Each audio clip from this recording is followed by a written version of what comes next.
Nah, kalau udah makan siang nanti tinggal ngorok semua. Jadi masih lumayan kelaparan ya.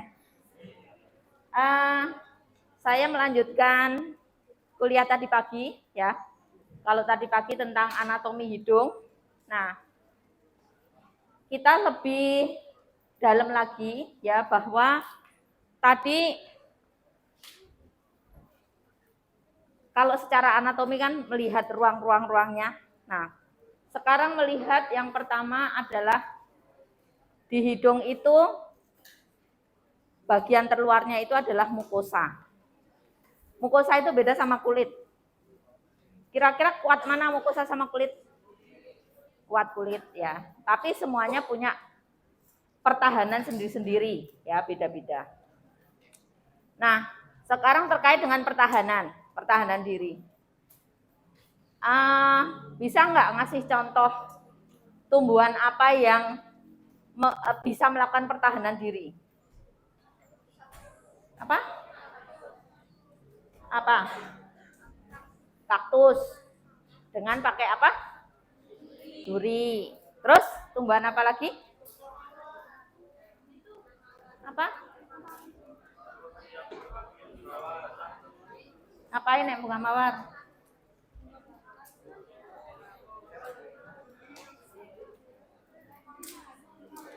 Yang mengatop itu apa? Bunga apa?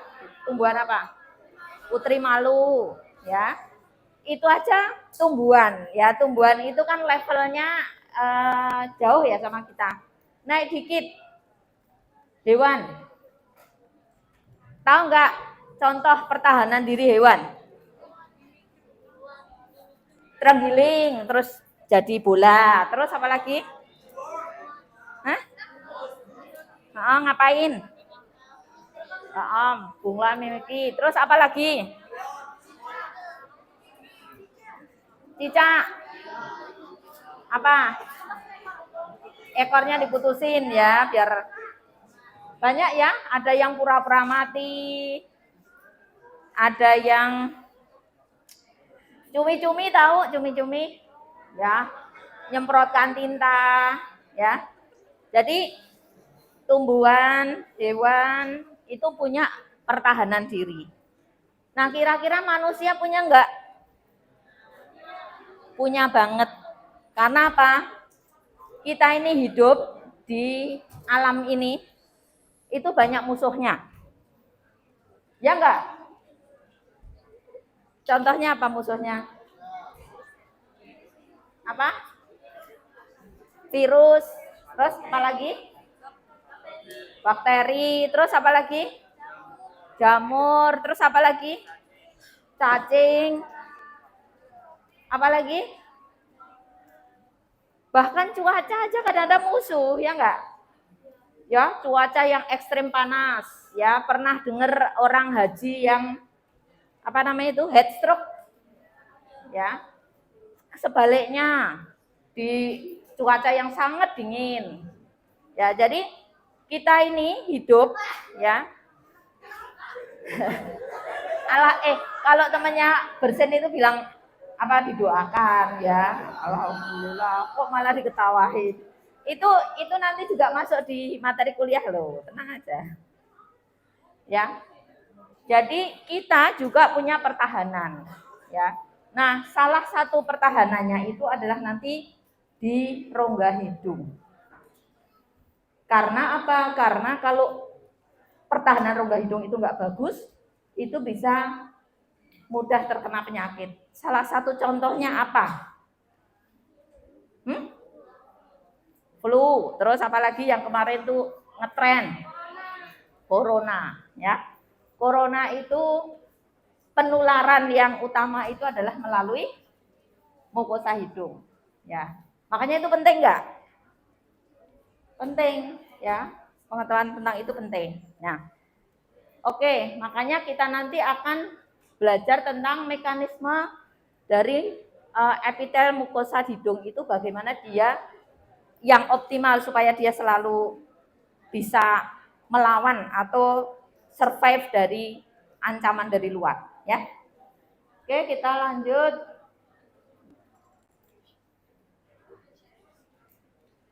Kok nggak mau pindah? Nah, ya. Sama ya, kita harus punya motivasi ya. Karena motivasi itu jangan pendek ya, tapi yang panjang ya. Misalnya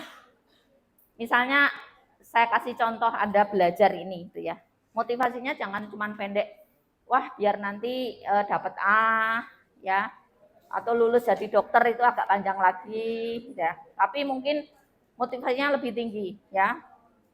Bisa punya keterampilan, punya skill, punya pengetahuan yang insya Allah nanti akan bermanfaat untuk ya untuk keluarga, untuk umat, minimal untuk diri sendiri ya. Nah, jadi salah satunya adalah mengapa mereka tidak memikirkan tentang kejadian diri mereka. Ya, apa yang terjadi pada diri kita itu kita peduli gitu ya. Ya. Jadi jangan apa-apa nggak tahu, nggak mau tahu gitu ya. Allah tidak menjadikan langit dan bumi dan apa yang ada di antara keduanya melainkan dengan tujuan yang benar dan waktu yang ditentukan. Ya. Jadi Allah menciptakan semuanya itu sudah sesuai gitu ya dengan takarannya. Dan sesungguhnya kebanyakan di antara manusia benar-benar ingkar dengan pertemuan dengan Tuhannya. Tetapi banyak pelajaran-pelajaran yang diberikan Allah, nggak semuanya bisa mengambil pelajaran. Nah, makanya banyak yang ingkar. Ya. Kalau kita mempelajari diri kita sendiri gitu ya, jantungnya bagaimana bekerjanya, matanya bagaimana bekerjanya, telinganya bagaimana bekerjanya, itu semua sempurna. Tapi kadang-kadang kita yang tadi ingkar, tidak mensyukuri. Nah, contohnya yang tidak mensyukuri bagaimana? Ada nggak yang bisa ngasih contoh tidak bisa mensyukuri karunia-karunia Allah itu tadi? Apa? Operasi plastik. Wow. Duitnya kebanyakan, yang lain yang sederhana aja. Tidak menjaga kesehatan. Salah satunya gimana?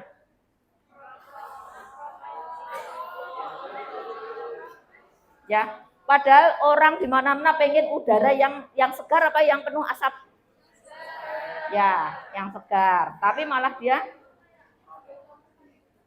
ada yang tersinggung nggak ini di sini? Nanti ada yang tersinggung terus saya dimarahin. Ya, banyak ya. Ini kenapa saya sampaikan kadang-kadang orang itu punya ilmunya, tapi dia nggak mau pakai. Dokter yang rokok banyak nggak? Banyak. Kayaknya yang teriak itu apa namanya itu mencari teman. Ya. Jadi jangan sampai ya kita dikaruniai tubuh yang istimewa ini kemudian kita tidak bersyukur. Kita tidak menjaga ya. Menjaga kesehatan itu macam-macam ya. Jadi makan yang baik ya, terutama yang mbak-mbak ini yang perempuan-perempuan ya. Karena apa? Perempuan-perempuan itu kan nanti yang akan melahirkan, ya enggak? Yang laki-laki enggak akan melahirkan kan? Ya. Berarti dia harus menyiapkan generasi. Lah kalau generasinya cuma makan mie terus, sehat nggak? Kok pada nggak jawab? Sehat nggak kalau generasinya disiapkan dengan makan mie? Ya. Jadi itu PR-nya ya. Jadi perempuan itu harus sehat, HB-nya harus bagus, ya. Karena apa? Dia yang akan meneruskan generasi selanjutnya. Ya, itu termasuk apa? Mensyukuri, ya, mensyukuri karunia Allah. Oke. Nah, sekarang kita masuk ke fungsi hidung. Fungsi hidung tadi untuk apa saja? Yang sudah dibahas tadi pagi. Membau, apalagi? Terus ada yang tadi haji itu tadi. Itu apa sih? Proteksi. Terus ada juga untuk kepentingan untuk suara ya. suara itu juga ditentukan dari resonansi, ya. Nah, yang pertama ada fungsi dari hidung itu sebagai cleaning, ya, membersihkan. Kalau seandainya kita di lingkungan yang kotor, debu-debunya banyak, asap banyak gitu ya. Yang pertama dilakukan oleh hidung itu adalah melalui rambut, ya, di hidung kan ada rambutnya, itu disaring dulu. Jadi partikel-partikel yang besar itu tidak bisa masuk. Itu penyaringan yang pertama. Makanya rambut di hidung itu kalau orang yang paham tidak kalau dipotong boleh, tapi tidak dicabut, ya. Jadi rambut, ya, rambut itu nyaring dulu.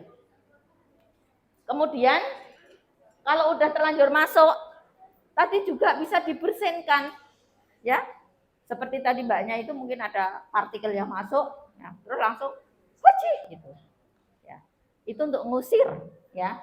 Terus kemudian juga ada nasolacrimal reflex, ya. Jadi memang fungsi pertahanannya itu macam-macam, ya. Terus kita lanjut. Kenapa kok ngilang neng? Apa ya? Bentar. Oke. Ya. Nah, tadi sudah saya canangkan dan sudah dijawab teman-temannya ya. Jadi musuh kita macam-macam. Ada virus, ada bakteri, ada parasit. Bakteri juga ada intraseluler, ekstraseluler, ya, musuhnya banyak, ya. Nanti tergantung musuhnya apa, penyakitnya apa, ya. Selain ini ada yang bisa ngasih contoh penyakit yang disebabkan karena virus? Apalagi? Ini selain flu, tadi corona, itu kan di saluran nafas. Saluran lain ada nggak? Ya, nanti lanjut aja nggak apa-apa. Ya, jadi ini musuhnya banyak kita. Nah, karena musuhnya banyak, berarti kita tadi punya apa? Pertahanan, ya, atau diibaratkan benteng, ya. Nah, benteng itu bagusnya yang satu lapis atau berlapis-lapis? Berlapis-lapis. Jadi ada benteng pertama, nanti kalau ternyata musuhnya menang, masih ada benteng kedua sampai benteng yang ketiga. Ya. Makanya di sini ada apa namanya? First, second, sama third, ya. Nah, sekarang yang first dulu. Ya, benteng yang pertama. Benteng yang pertama ini ada beberapa jenis, ya. Kita lanjut nih. Ya. Ini sama seperti yang tadi ya. Cuma ini langsung. Jadi benteng yang pertama itu ada fisik. Ya, fisik itu salah satunya adalah rambut. Nah, memang pada kuliah ini walaupun saya itu bidang THT, tapi nanti secara umum itu akan saya sampaikan gambaran apa namanya tuh lengkapnya gitu ya, bahwa pertahanan itu ya tidak hanya di rongga hidung saja. Semua anggota tubuh ini ada pertahanannya, ya. Nah, pertahanannya itu bisa fisik, fisik tadi kayak rambut itu fisik, ya. Terus kemudian nanti epitel yang utuh itu juga fisik, ya. Terus kemudian kimia. Contohnya apa? Pertahanan kimia. Ada yang tahu pertahanan kimia?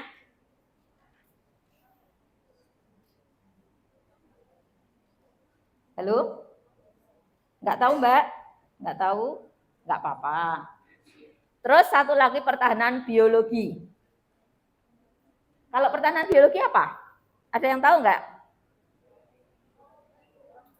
Apa? Sel darah.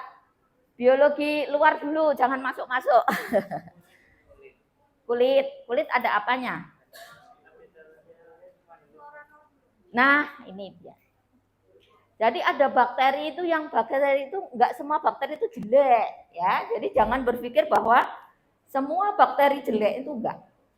Jadi ada bakteri-bakteri yang namanya bakteri komensal. Ya. Ada bakteri baik ibaratnya gitu. Ya. Nah, itu punya apa namanya tuh? Keseimbangan.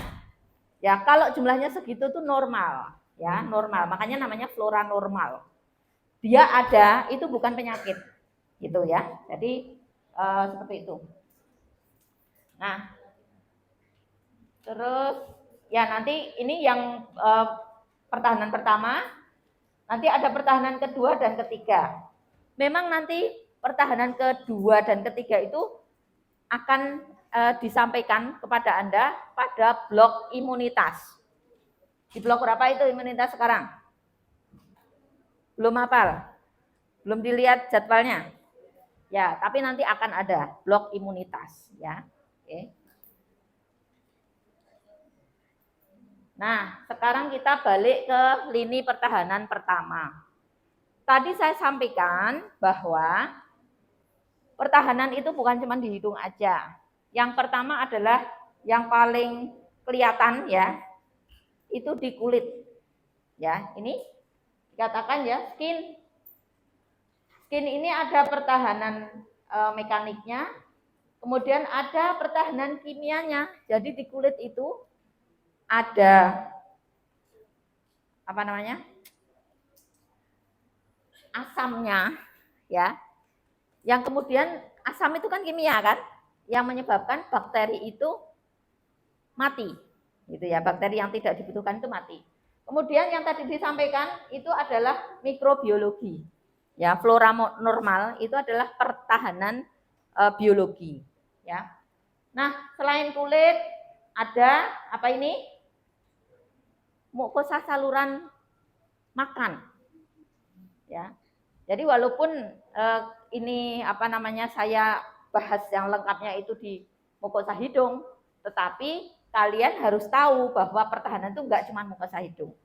Kulit ada pertahanannya, kemudian dari rongga mulut, ya, usus, lambung sampai semuanya itu juga ada pertahanannya, ya, masuk di golongan yang kedua ini.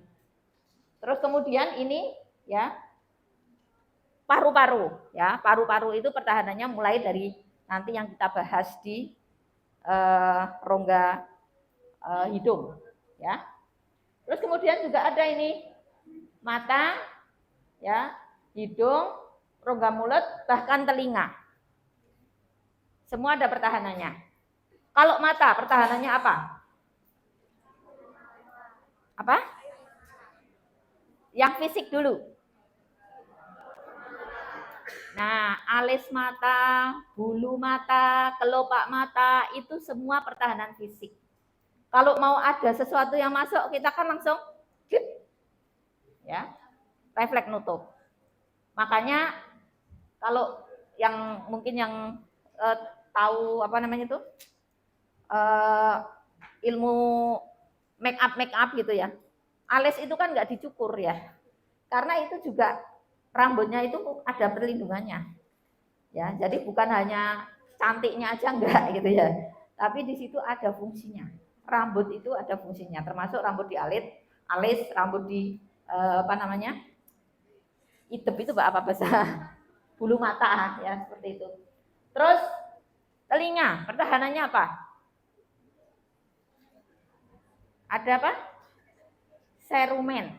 Serumen itu pertahanan loh.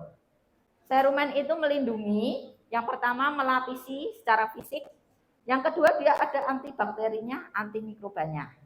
Ya, itu kan fisik terus kimia. Kalau mata tadi fisik, kemudian kimianya air mata. Tadi sudah dijawab, ya. Jadi itu semua ada pertahanannya. Mata oke, terus hidung ya, yang nanti kita akan bahas, ya. Oke. Sekarang ke pertahanan fisik, ya, pertahanan fisik. Ini tadi sudah kita bahas apa saja pertahanan fisik. Kemudian di hidung ini ada yang khusus. yaitu ada fibrisa, kemudian ada epitel, ada namanya mucociliary clearance, dan pertahanan di mukosa. Ini termasuk nanti pertahanan yang kedua dan ketiga ada di mukosa. Nah, sudah pernah dengar mucociliary clearance? Sudah pernah dengar? Minimal barusan ya. Ya. Jadi barusan saya katakan di hidung itu ada namanya mucociliary clearance. Ya, clear itu membersihkan, ya, melalui mukos sama silia. Nah, untuk membran ya, ini membran ini, bentar. Ya, untuk membran ini tolong diingat-ingat, membran itu yang punya pertahanan tidak hanya di hidung. Sebutkan lagi yang lain di membran mana tadi? Yang tubuh kita yang paling luarnya membran itu apa saja? Apalagi? Tadi selain hidung? Selain hidung apa saja? Ini sebenarnya bisa dilihat nih. Ya, di mulut ada, ya. Terus kemudian di usus juga ada. Terus kemudian ini jangan lupa, ini apa? Ya, jadi kita kencing, ya. Kita nek orang nggak berpikir itu kencing itu ya kencing aja gitu ya. Tapi sebenarnya di balik kencing itu ada pertahanan fisik. Kalau ada kuman-kuman di situ, itu dikeluarkan. Ya, termasuk juga di saluran genital. Ya. Menstruasi itu juga pertahanan, ya. Dia membersihkan endometrium. Ya. Jadi semua itu adalah pertahanan, ya. Walaupun mekanismenya bisa berbeda-beda, ya. Jadi jangan dipikir pertahanan hanya di hidung aja ya. Seluruh tubuh kita ini dilengkapi dengan alat-alat pertahanan. Oke. Kita lanjut.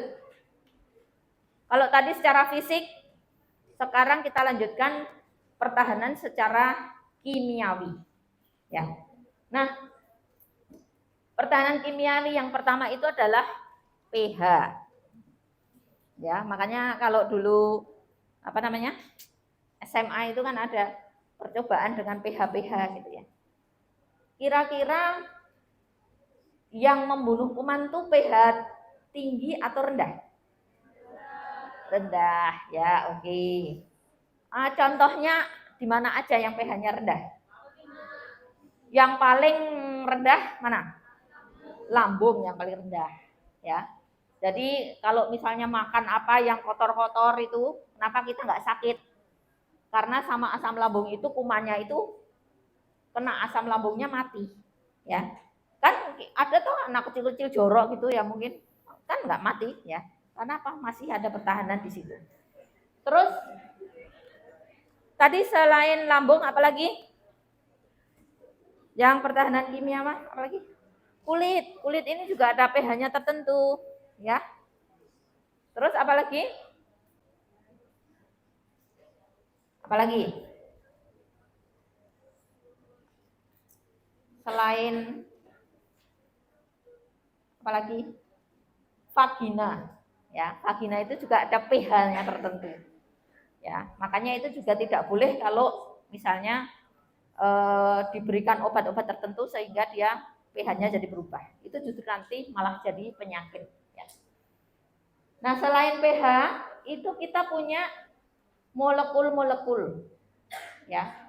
Macam-macam. Tadi di kulit ada sebum, ya. Jadi dia memproduksi, ya.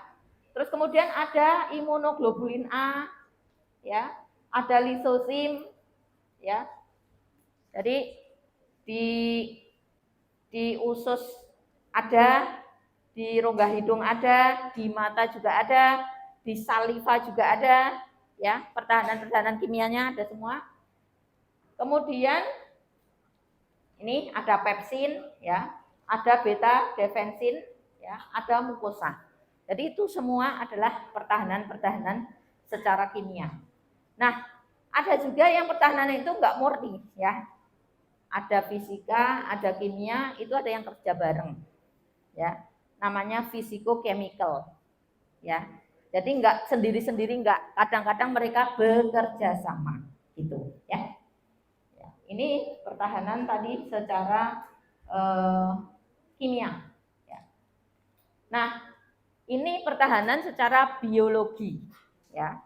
Jadi pertahanan biologi, ya, ini dengan adanya bakteri-bakteri baik, ya, bakteri baik itu justru akan menjaga kita, ya, dari penyakit.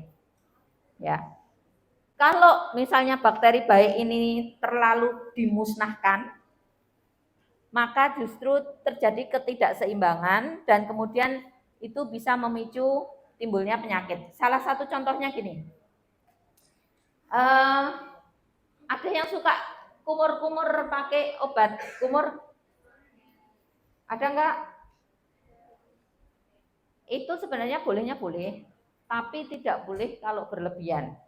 Karena kalau bakterinya di mulut, bakteri baiknya itu turun semua, kadang-kadang justru jamur akan naik. Ya. Jadi justru jamur dia akan tumbuh dengan pesat. Nah, makanya harus dijaga keseimbangan atau balance, ya.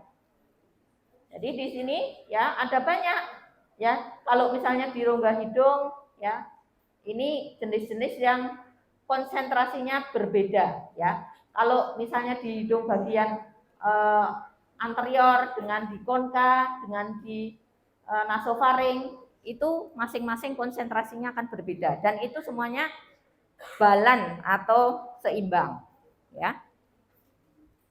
Oke. Nah, ini yang tadi saya bilang. Konsentrasinya berbeda-beda. Misalnya, kalau di rongga mulut, ya, itu paling tinggi apa sih? Ini yang paling tinggi, ya. Kalau di kolon, paling tinggi apa ini? Bakteri Aedes. Misalnya seperti itu. Ya, itu memang beda, ya, masing-masing itu berbeda-beda. Ya. Nah, ini ya punya banyak manfaat atau punya banyak keuntungan dari bakteri-bakteri komensal tadi, ya. Jadi nanti tolong dipahami, belum tentu bakteri itu menimbulkan penyakit. Ada bakteri baik yang justru menjaga, ya. Nah, nanti kalau terjadi imbalan atau disbiosis, ya, itu nanti baru dia sebagai faktor resiko untuk terjadi suatu penyakit-penyakit. Ya.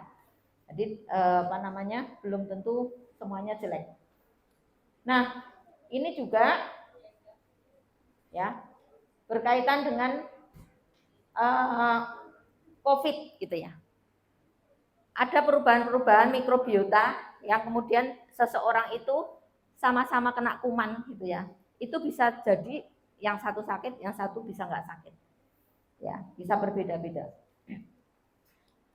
Oke. Nah, yang pertama kulit ya. Nah, sekarang saya mau pertanyaan dulu. Luas mana permukaan kulit dengan permukaan mukosa? Yang jawab luas kulit, ngacung. Oke. Cuma sedikit. Yang jawab lebih luas mukosa. Malah lebih nggak ada. Terus yang lain jawab apa? Halo? Lebih luas mana permukaan kulit dengan mukosa? Mukosa. Mana yang jawab mukosa? Oke, ya. Jadi luas permukaan mukosa itu 200 kali permukaan kulit. Karena apa? Mukosa itu di dalamnya itu gimana? Dia iya. Ini belum yang di rongga hidung. Rongga hidung aja itu 100 permukaannya sekitar 140-an cm. Nanti belum yang usus yang paling luas ya, karena dia kan berbentuk fili-fili. Ya, bukan lurus seperti kulit kita begini enggak, tapi dia permukaannya lebih luas ya. Nah, kulit ini ya, ini ada pelindungnya. Ya. Ini lebih tebal memang daripada kalau permukaan mukosa ya. Sehingga ini nanti melindungi ya, melindungi tubuh gitu ya dari ancaman macam-macam ya. Tidak bisa ditembus ya. bakteri, virus dan sebagainya itu nggak bisa menembus kulit. Ya, termasuk ini ya. Ini enggak lapisan yang pertama kulit itu apa? Lapisan terluar kulit itu apa? Epidermis. Ini sudah kuliah apa namanya itu? Histologi belum sih? Masa kan nggak semuanya ini ya. Nah, epidermis itu selnya hidup atau mati? Mana yang hidup, mana yang mati? Yang hidup mana? Ngacung? Yang mati? Paling luar. Mati, ya. Sekarang saya tanya, virus itu bisa nggak di tempat yang bukan kehidupan? Nggak bisa. Ya, jadi virus itu dia oportunistik, dia harus nunut di sel hidup. Ya, kalau nggak ada nunutan sel hidup, virusnya mati. Ya, jadi kalau virus dia ada di kulit gini, itu nggak mematikan kita. Tapi kalau kemudian di tangan kita, terus kemudian tangan kita, ya ucek-ucek atau untuk makan, masuk ke mukosa, nah itu beda lagi, ya. Oke, yang pertama itu kulit. Kemudian yang kedua, tadi mukosa usus, ya, ini juga ada pertahanannya tersendiri, ya. Apa namanya? Ada pertahanan secara kimia, ada pertahanan secara fisik. Salah satunya pertahanan fisik di rongga mulut apa? Apa? Pertahanan.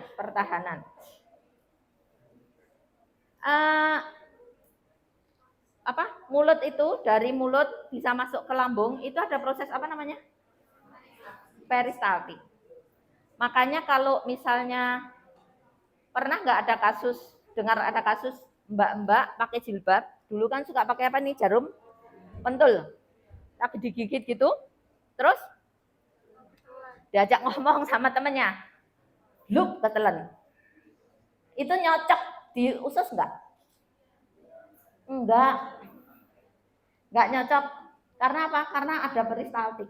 Dia mau dicocokin itu nggak mau. Ya, itu bisa menghindar. Ya, itu termasuk pertahanan juga. Ya, jadi dia nggak terus ketelan terus cocok di situ, nggak. Ya, nanti kena peristaltik, nanti campur sama apa namanya makanan dan lain-lain, nanti keluar lewat tinja. Kecuali kalau masuk ke paru-paru. Kalau masuk ke paru-paru nggak ada jalan keluarnya, ya. Jadi harus dibuka, ya. Oke. Terus kemudian ini yang nanti kita akan bahas, ya. Di mukosa saluran pernafasan. Ini nanti ada organ-organ khususnya di sini, ya. Salah satunya tadi adalah ada namanya mucociliary clearance. Ya.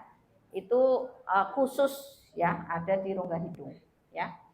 Jadi di mukosa saluran pernafasan. Nah, ini mukosa hidung yang berisi pertahanan fisik kita, ya. Yang pertama pertahanan fisiknya itu adalah ini. Apa ini namanya yang atas sendiri? Apa? Mukus. Sudah pernah dengar kata mukus? Ya, mukus itu ada 2 lapisan. Nah, ini yang lapisan gel, kemudian yang satunya adalah periciliary layer. Jadi ini terbagi 2, ya. Ini lapisan mukus, ya. Terus di bawahnya ini ada apa? Ini, yang ini, namanya apa ini? Silia.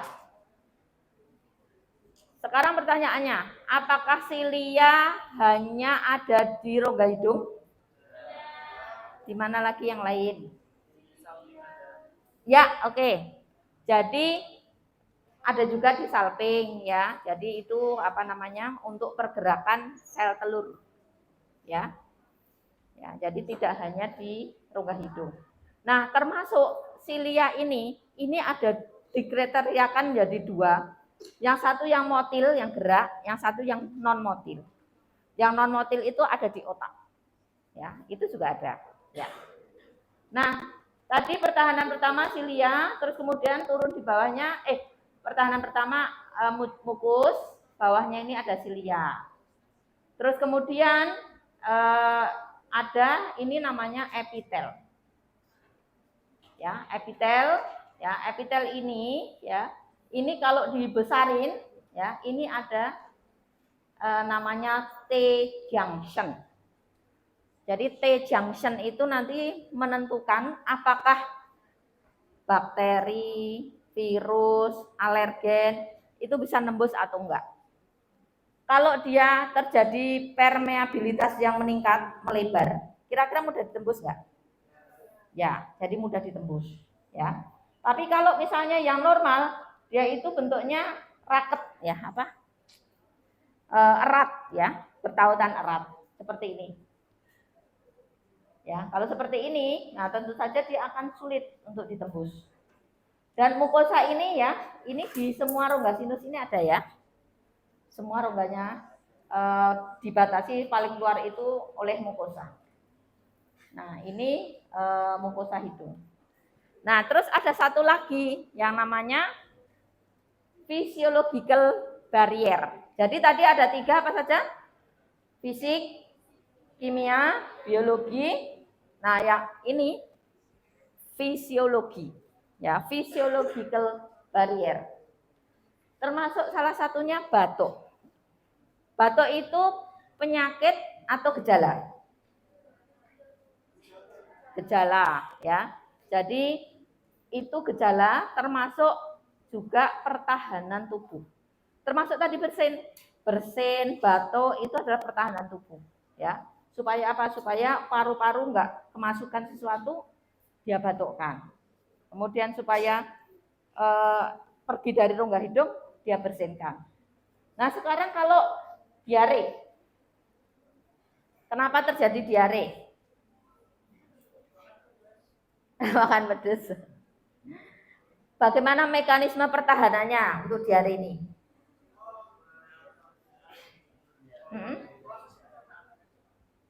Ya, jadi prinsipnya ya kenapa terjadi diare? Misalnya ada yang tertelan mungkin racun gitu ya, racun. Itu enaknya racun itu diserap masuk ke darah atau dibuang. Nah, makanya dia ada hipersekresi dan kemudian hiperperistaltik. Fungsinya untuk apa? Untuk ngusir, ya, untuk membuang itu. Ya. Terus kemudian juga muntah, ya. Kan kita kalau ada makanan-makanan, misalnya kalian makan ternyata makanannya basi, itu kira-kira enak-enak aja atau ada refleks pengen muntah? Ya, kalau normal pasti pengen dimuntahkan, ya. Oke. Nah, ini tadi sebenarnya sudah di slide sebelumnya ya. Jadi ada physical barrier-nya. Nah, terus tadi pertahanan pertama itu masuk ke imunitas atau ketahanan yang dapatan atau yang bawaan. Siapa jawab bawaan, siapa jawab dapatan? Yang jawab bawaan, ngacung. Duh, cuman satu. Mana? Dapatan atau bawaan? Jadi yang fisik tadi ya, barrier-barrier fisik, kimia, biologi dan lain-lain itu dapatan atau bawaan? Bawaan. Ya. Jadi rambut dan lain-lain itu udah kita lahir cenger gitu ya, itu udah dikasih semua. Ya. Enggak semua sih, tapi itu nanti semua dikasih. Secara otomatis itu dikasih, ya. Tapi ya, nanti ada yang dapatan, ya. Nah, kalau itu tadi yang kita bahas itu yang bawaan. Nah, yang bawaan itu ini sifatnya itu enggak spesifik. Rambut itu nggak bisa mengenali ini virus, ini bakteri, ini jamur, itu nggak tahu. Ya, jadi semuanya diperlakukan sama. Ya. Nah, jadi dia bentuknya itu ya tidak spesifik, ya. Kemudian dia ada yang statik, ada yang dengan bareng-bareng fisik dan kimia, termasuk tadi mucociliary clearance, ya. Oke. Nah, ini ya ada mukusnya, ada bariernya. Nah, ini yang namanya ciliary bead. Ini mekanismenya adalah kalau rongga hidung kita kemasukan partikel, ya entah itu virus, bakteri dan lain-lain, yang dia ukurannya kecil karena udah disaring sama rambut, ya, sama fibrisa, dia menempel di mukosa. Yang pertama dilakukan oleh mukosa adalah dari mukus ini dia akan menangkap. Jadi ditangkap dulu, ya. Kemudian setelah ditangkap, ya, kemudian sama silia ini akan dilecutkan. Kira-kira melecutkannya ke anterior apa posterior? Kemana? Kemana? Siapa yang jawab anterior? Posterior, ya. Jadi melecutnya itu ke nasofaring. Ke belakang. Karena tadi apa? Ketelan tuh nggak apa-apa, ya. Jadi kalau orang pilek ya, terus ada lendirnya, ketelan tuh nggak apa-apa karena di lambung itu ada asam yang tinggi, ya. Gitu. Oke. Jadi ini mucociliary, termasuk juga nanti ada menjaga air ya, atau bisa dibilang ini kelembapan, ya, kelembapan. Mukosa sama kulit kira-kira lebih lembab mana? Ya, jadi itu harus dijaga, nggak boleh kering. Kalau kering dia akan mudah robek, ya, mudah rusak. Nah, ini sebenarnya sama tadi ya. Jadi ada mukus ya, kemudian ada silianya, nanti ada sel gallbladder ya yang memproduksi cairan mukus ya. Kemudian ada membran basalis dan nanti di sini akan masuk, kalau udah di sini itu imunitasnya udah masuk yang pertahanan yang ke berapa? 1, 2, 3 ya. Jadi di sini. 2 juga sudah melibatkan di sini. Ya, ada yang melibatkan di sini. Jadi pertahanan itu alamiah atau dapatan atau bawaan, yang satu dapatan. Yang bawaan itu tadi termasuk yang fisik, kimia dan lain-lain, sama satu lagi juga ada yang imunitas bawaan. Jadi imunitas bawaan juga sudah ada. Oke. Ya, ini sebenarnya sama tadi ya. Mukus ini melindungi secara fisik maupun kimia. Ya, terus kemudian komponennya apa? Ada glikoprotein. Yang memproduksi sel goblet dan sel submukosa. Nah, ini fungsi-fungsinya di sini. Ya. Jadi ada fungsi untuk melembabkan supaya epitelnya nggak pecah, nggak rusak, ya. Kemudian ada tadi sistem imun bawaannya juga ada antioksidannya, antiprotease, antimikrobianya, semuanya lengkap ada di situ. Ya, makanya ada kan orang yang sebenarnya mungkin bakteri itu nempel atau mukosa itu nempel, virus itu nempel, nggak semuanya sakit gitu loh. Jadi paham nggak? Jadi sama-sama ketempelan, tiap orang itu bisa beda perjalanannya. Tergantung dari tadi reaksinya, imunitasnya itu bisa beda-beda. Oke, kita lanjut. Tadi di gambar udah ada ya, jadi yang bagian luar itu outer mucous layer, yang ada silianya itu pericillary mucous layer, ya. Itu ada 2 jenis, ya. Nah, ini kita masuk ke silia. Silia itu ya bentuknya seperti ini, rambut ya, bentuknya seperti rambut. Ya, tapi kalau dipotong ya itu bentuknya seperti ini. Nah, ini bisa digambarkan biasanya ya kalau di imunofluorescence bentuknya jadi seperti ini. Ya. Nah, ini sebenarnya kompleks ya. Silia itu bisa bergerak ya. Itu perlu energi. Ya.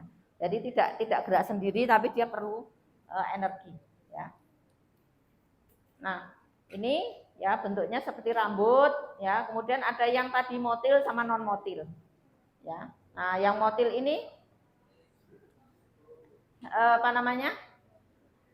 Di sel-sel. Kemudian kalau yang motil ini tadi biasanya berkaitan dengan adanya cairan di situ, termasuk di mukosa hidung maupun di salping. Ya. Nah, ini ya yang motil ini ada di saluran pernafasan, kemudian di saluran reproduksi, ya, kemudian termasuk di yang di otak ini masuk yang motil ya. Kalau yang nggak motil itu yang di sel. Nah, dia nanti ada gerakannya melecut seperti ini, ya. Dan ini kalau bersama-sama itu kan akan jadi geraknya itu bukan cuma satu silia enggak. Tapi silanya itu jadi kayak orang menari itu ya. Jadi dilempar sini, lempar sini, lempar sini, lempar sini, lempar sini, lempar sini gitu. Jadi seperti elevator, ya. Partikel itu gitu ya. Itu enggak cuma satu misalnya ini ada partikel nempel terus satunya tuh ngelempar gitu enggak. Tapi dia lempar sebelahnya, lempar sebelahnya, lempar seperti itu, ya. Nah, tapi kalau satunya itu bentuknya seperti itu. Nah, sekarang kita balik ke sini. Ya. Tadi ya imunitasnya ya. Barier itu yang pertama adalah ini, barier secara anatomik. Kemudian nanti juga ada yang namanya komplement.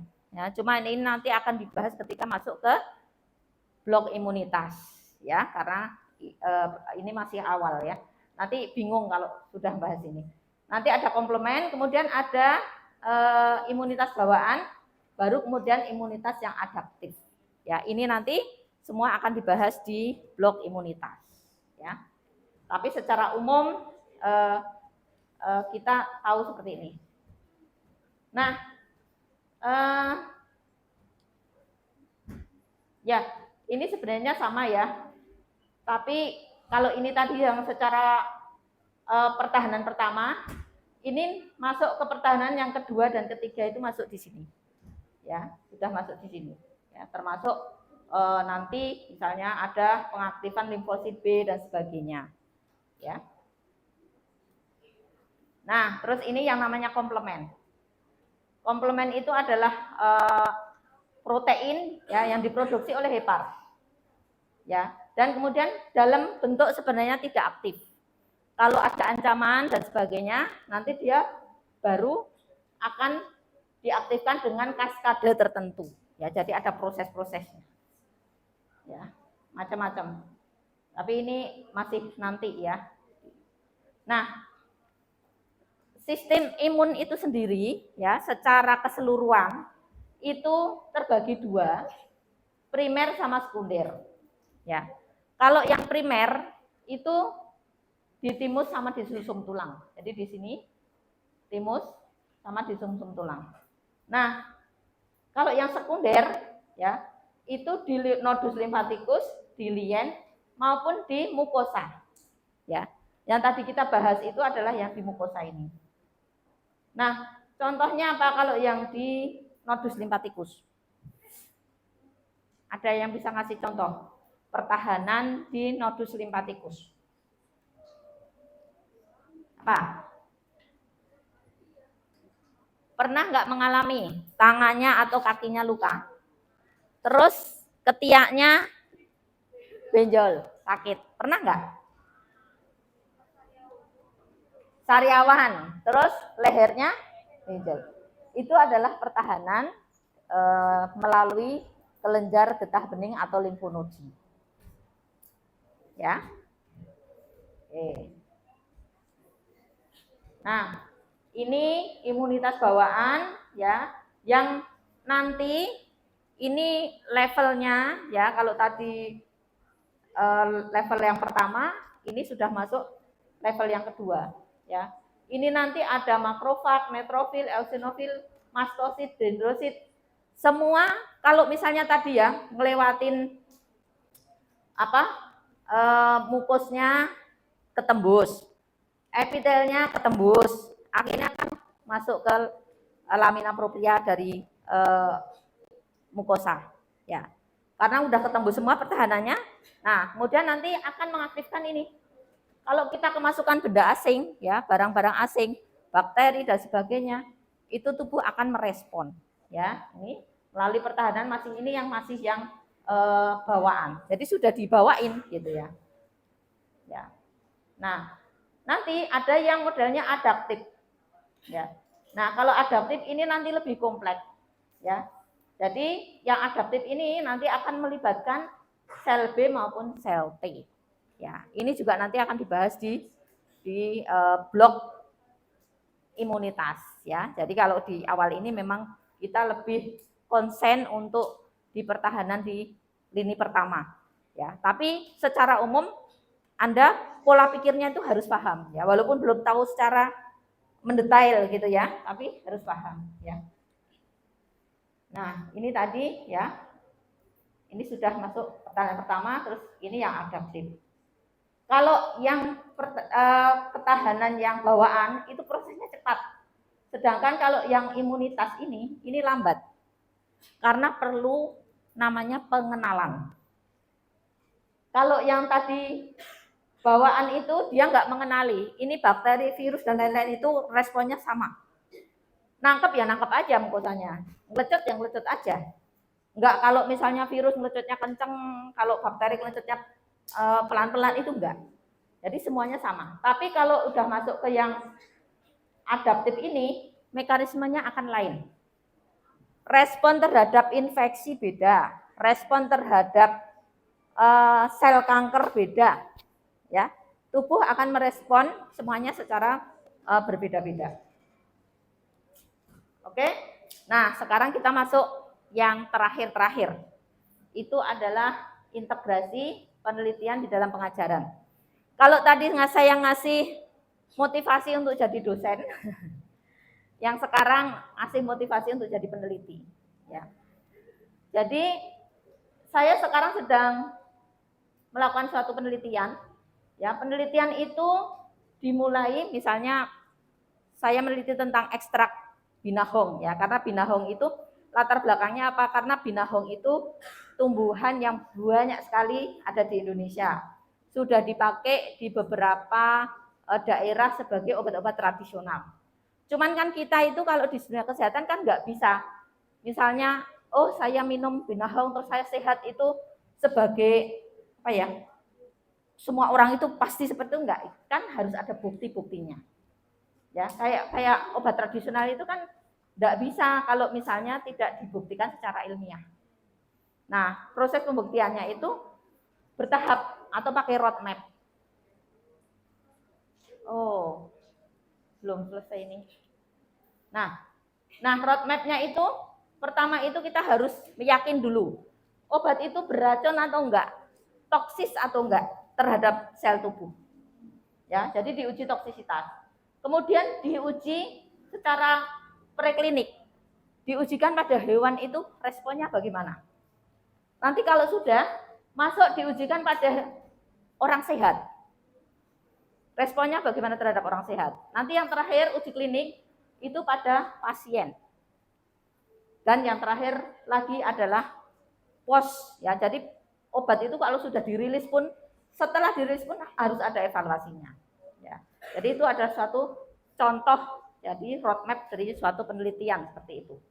Nah, saya biasanya meneliti sering melibatkan mahasiswa, ya. Banyak mahasiswa yang ikut riset gitu ya. Nanti enaknya gimana kalau ikut riset? Yang pertama adalah gratis.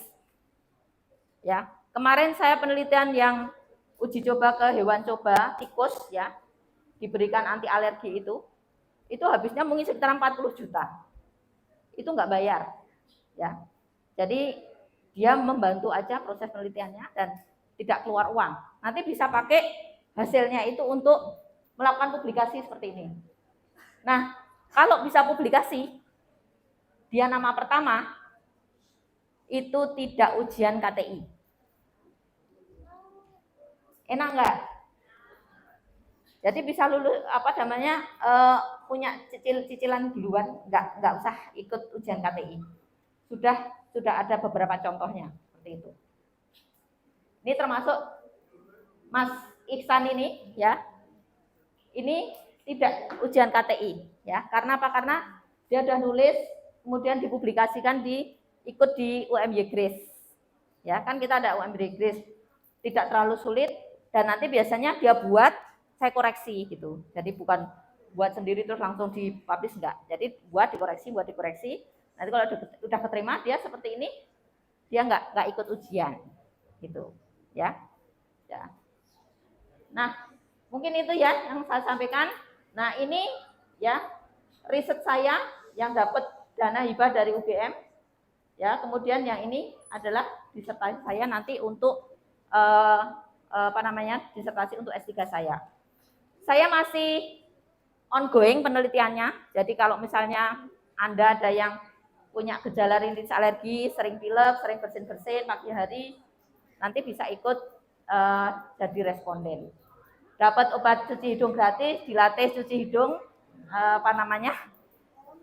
semuanya tidak berbayar, bahkan dikasih transportasi gitu ya.